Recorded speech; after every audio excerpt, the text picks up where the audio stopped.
Assalamualaikum anak ibu semua. Hari ini kita belajar agama Islam untuk kelas 5. Kemarin kita sudah menghafal surah At-Tin dan surah Al-Ma'un. Sekarang kita akan mempelajari apa sih surah At-Tin itu, kemudian surah At-Tin itu surah yang keberapa, kemudian berapa ayat, dan isi kandungannya.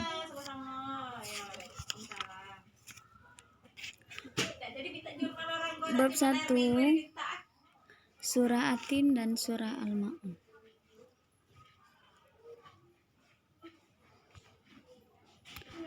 Tahukah anak ibu apakah arti dari surah At-Tin dan Al-Ma'un? Kemudian yang kedua, apakah isi kandungan surah At-Tin dan Al-Ma'un? Yang ketiga, berapakah jumlah masing-masing ayat dari surah At-Tin dan Al-Ma'un? Yang pertama, surah At-Tin. At-Tin itu adalah surah yang ke-95 yang terdiri dari 8 ayat. Surah At-Tin ini adalah, jika diartikan, artinya adalah buah tin.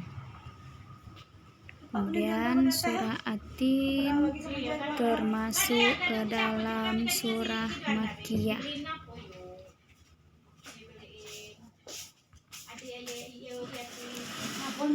Isi kandungan surah At-Tin, yang pertama, manusia diciptakan dalam bentuk sebaik-baiknya.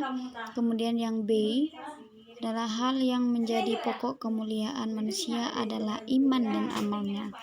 Jadi di antara makhluk ciptaan Allah, manusia adalah ciptaan yang sempurna dalam bentuk yang sebaik-baiknya.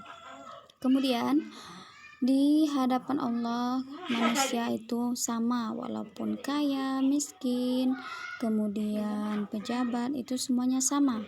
Yang membedakan hanya iman dan amalnya saja. Kemudian yang B, surah Al-Ma'un. Al-Ma'un adalah surah yang ke-107 yang terdiri dari 7 ayat. Kemudian Al-Ma'un artinya adalah barang-barang yang berguna.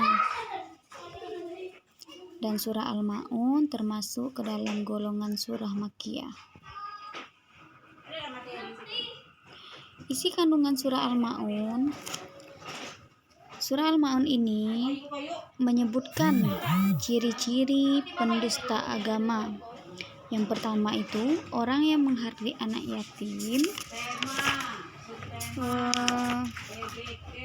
Maksudnya orang yang menganiaya atau menyakiti hati anak yatim, tidak bersikap penuh kasih sayang kepada mereka. Yang kedua, orang yang tidak ikut membantu untuk memberi makan orang-orang miskin.